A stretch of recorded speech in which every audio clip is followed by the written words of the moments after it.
Good morning, and today we're going to be taking stationary points just a little step further and using it to sketch the curve of the function that's given.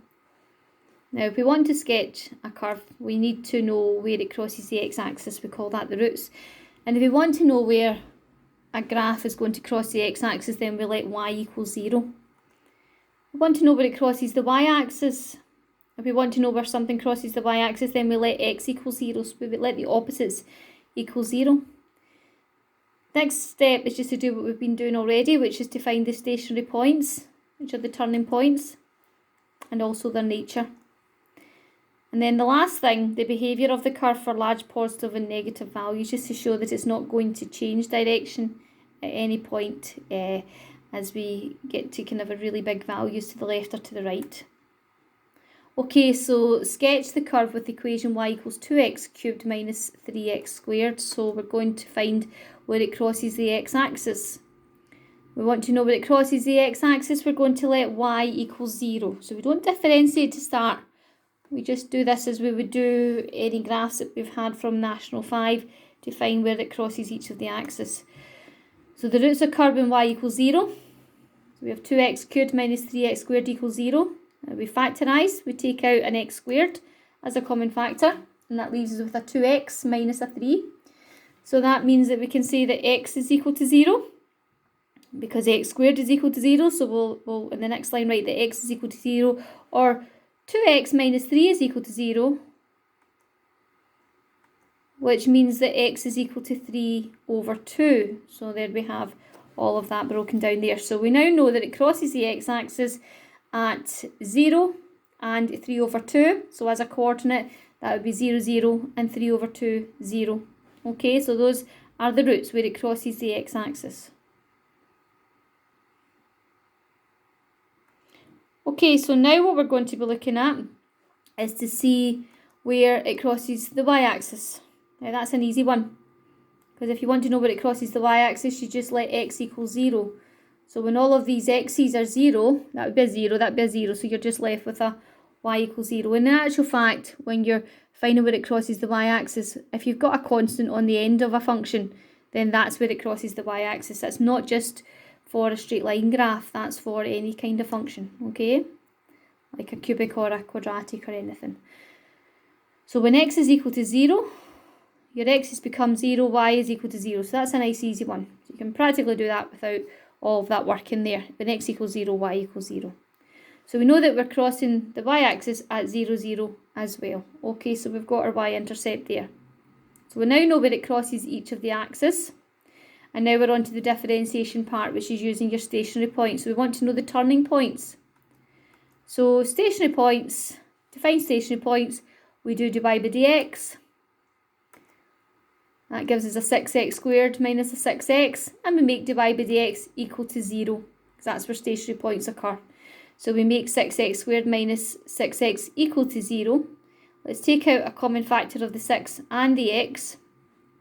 So that means then that the 6x is equal to 0, which means x is equal to 0, or the x minus 1 is equal to 0, which means x is equal to 1.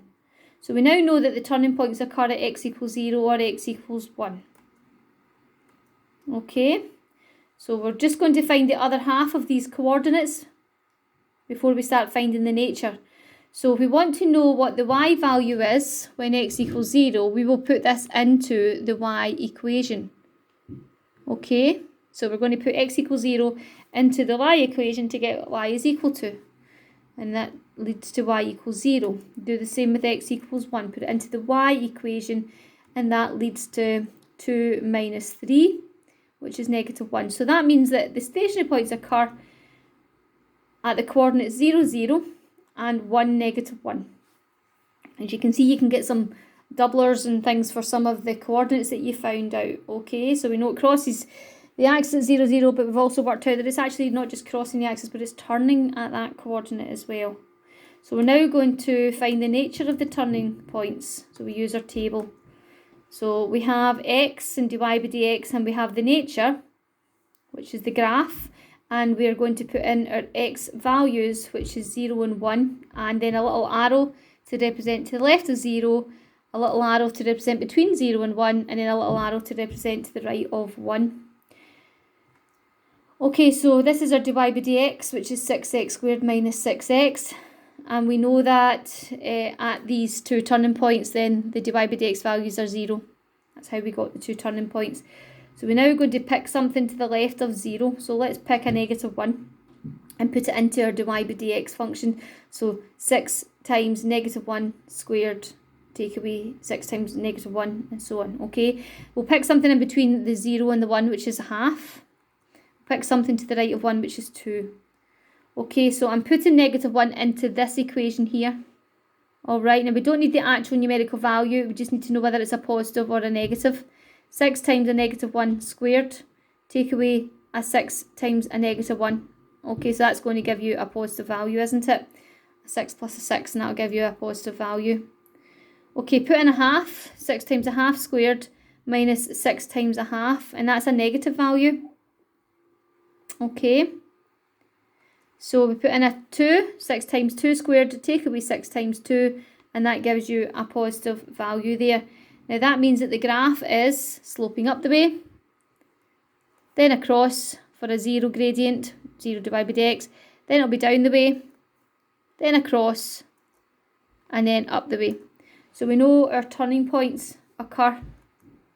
0, 0 is a maximum turning point, and 1, negative 1 is a minimum turning point.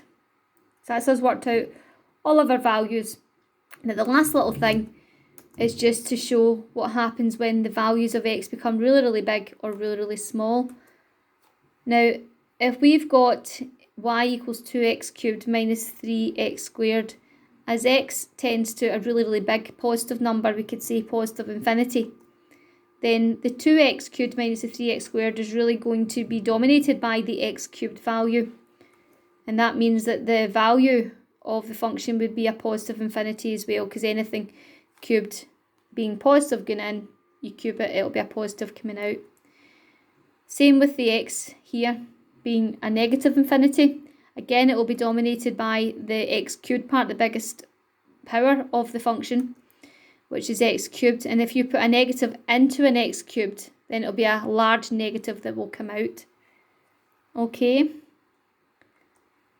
So what all of this means then is, let's graph the whole thing then.